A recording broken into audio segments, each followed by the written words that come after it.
This is quite possibly the stupidest thing I've ever done. No, it's not. But it's up there.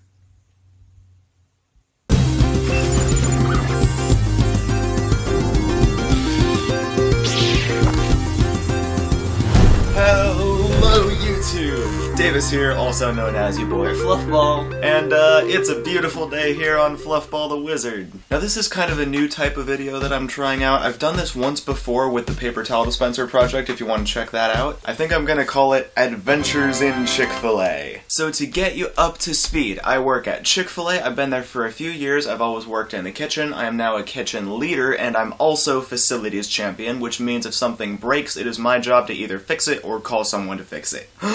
So in terms of what's happening, in a nutshell, everything's broken. Obviously not everything is broken, otherwise we wouldn't be in business. All the food is being made safely. I just like being dramatic because, oh my goodness, it's a lot of work. So among all the other stuff that's broken right now, the toaster that we use for our buns is broken, and that's pretty important. Like, we have a backup for it, but it's not as reliable as the one that we mainly use. Right, so this is the toaster that we use. Over here is the side vent where we can see everything that's going on. And here is the motor which drives the conveyor belts.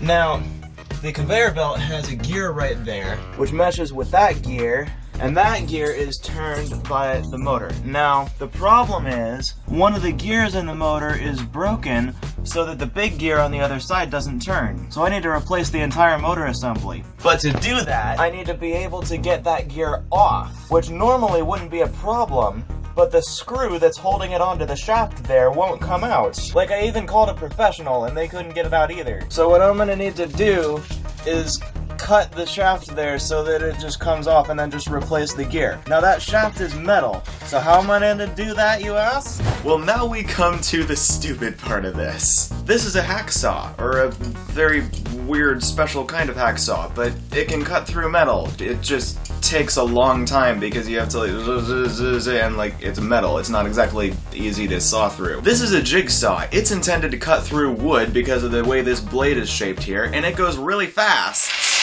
So my goal here is to just kinda... Ow, frick. Alright, so I just got the main saw holder thing off of this thing. All the terminology. The hacksaw blade is significantly easier to take off. It's done.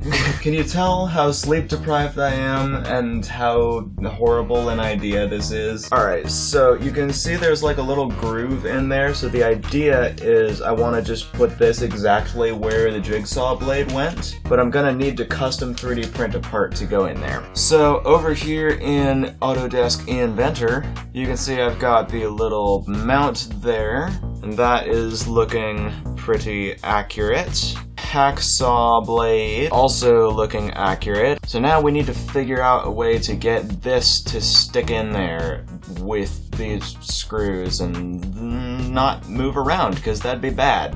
I'm not really sure what other way to do this because I actually haven't thought of a mechanism for this yet, so please enjoy the following montage of me experimenting with ideas.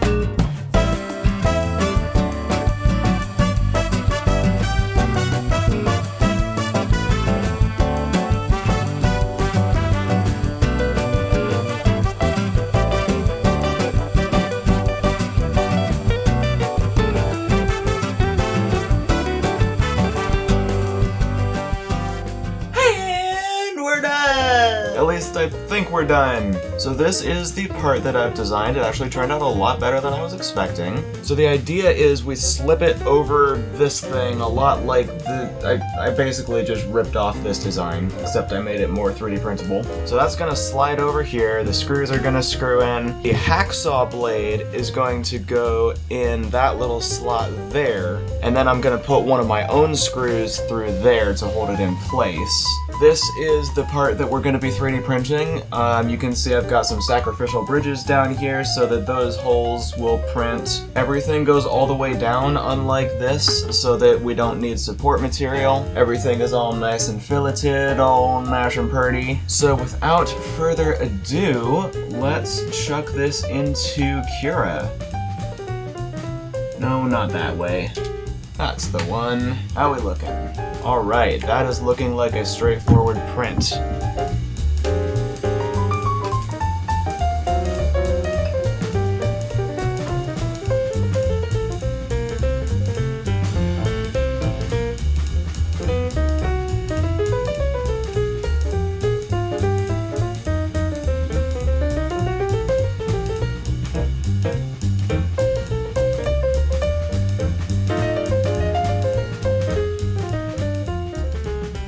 Alright, so this is the part that we've got. Now let's see how everything actually fits in this. With the bladed saw.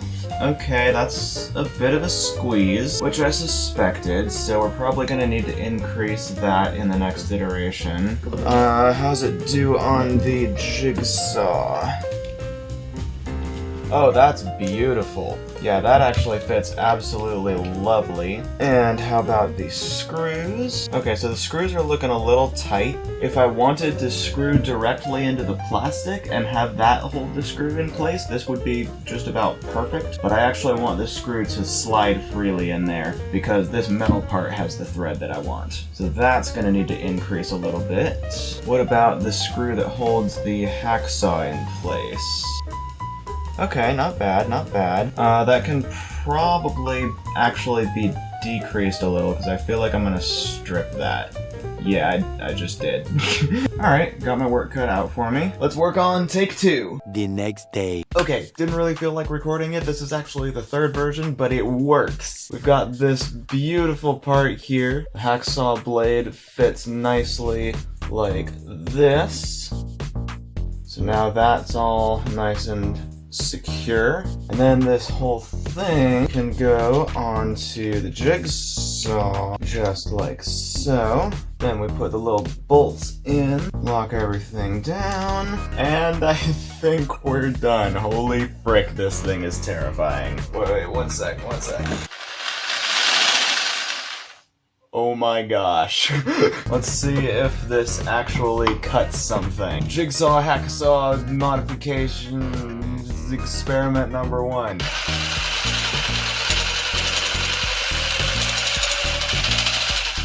I mean, it made a divot. Hang on.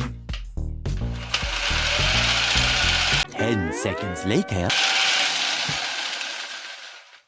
Success! It cut the thing! Now my desk is all messy. Everything still seems really solid here.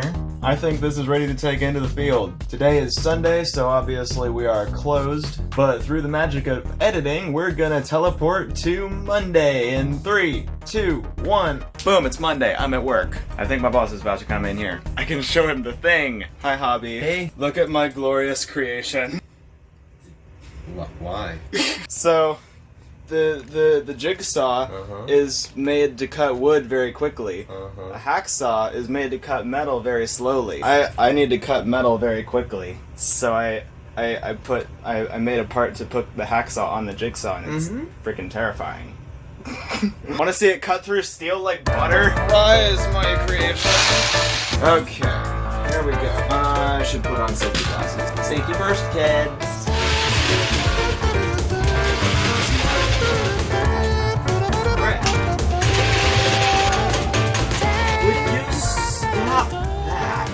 What if I go this angle? Because that way I can like brace it against the frame of the toaster itself.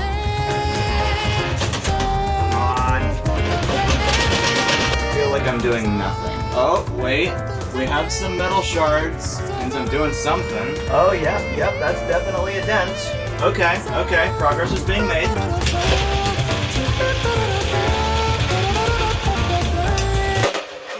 Yes!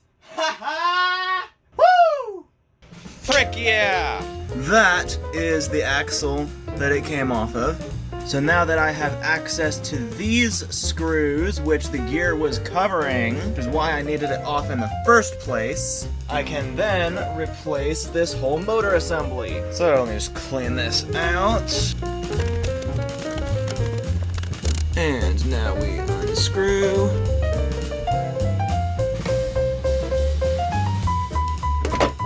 I think that thud means that it worked. Yay! You! Frick you! Let's take these off. Okay, one motor assembly is now completely free, and it's also junk. Alright, so with that done, now we just need the new motor assembly for this, which has not come in yet. So that means it's time for more editing magic. 3, 2, 1, boom, it's Friday. So the new motor came in, and I'm just having some trouble. So it's freaking beautiful, it's a gorgeous new part, but I don't know why they decided to make the screws freaking... Oh, for frick's sake. Why they decided to make them flathead? Freaking... Like, watch this. Hold on. Okay. See, the screwdriver freaking slides everywhere. Flathead screws are the dumbest invention known to man. Like, they're easy to make, and if it's what you've got to work... Frack! If it's what you've got to work with. But I have no idea why anyone would choose to make a flathead screw if they have access to tools to make a Phillips head. This is so dumb. Come on. Yeah, did I get it? Yep. Okay. So there is that all nice and secure. Before we do anything else, let's plug it in and see if it works.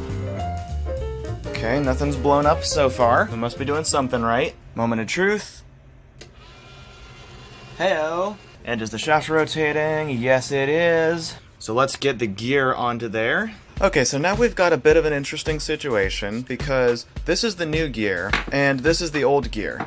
As you can see, the old gear is significantly larger than the new gear. But this is the second gear that's supposed to mesh with that, and it is the exact same size as the one that is already on the conveyor belt. So I guess what I'm gonna need to do is just massively move these screws down because that's what holds the conveyor belt in place.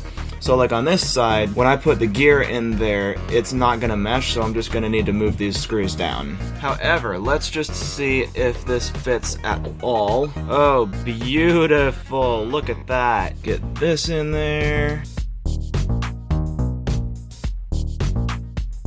Okay, there we go. Now, let's see if we can get the conveyor belt to mesh with it. A few moments later. Okay, so that part was really freaking hard to film, but you get to see the end product because we got it down and it meshes. Look at that. Motor's going, conveyor belt is going. I can apply resistance to it. You can hear the motor is reacting to it, but handling it like a champ. We are good to go. A couple notes about that last clip. Number one, yes, we washed and sanitized everything once it was ready to go because of all of the many things it was in contact with. And two, yes, I did wrap up that broken power cable with electrical tape, so it's at no risk anymore.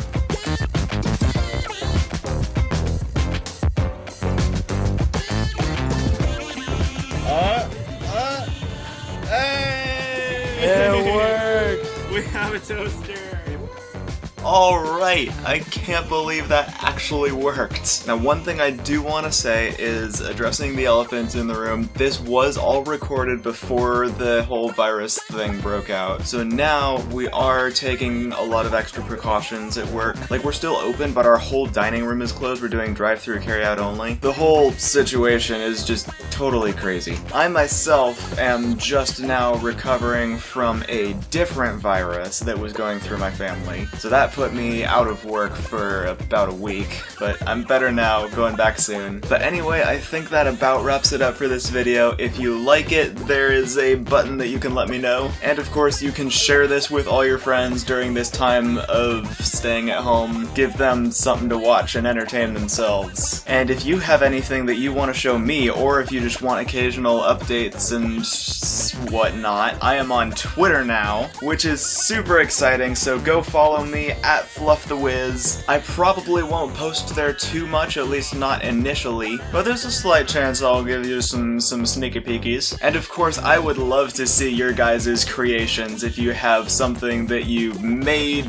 drew, printed, and also, if you want to support this channel, I am on Patreon now, so I will humbly accept your support if you click the link in the description or just go to patreon.com/fluffballthewizard. It's super simple to sign up, you just give as much as you're able and you can get some awesome benefits. If you're confused, I go a bit more in depth with that in my last video. And of course, if you want to support in a way that is completely free, you can always hit that subscribe button. I appreciate every single one of you, and until next time, make something, sing something, virtually hug someone, and I will see you all next time. So what's our solution to this, you ask? Well, let me tell you. Stupidity! This is a... Oh, I need to plug this in. Dramatic effect. Mount the... So let me... Frick. Smile for the camera. Beautiful.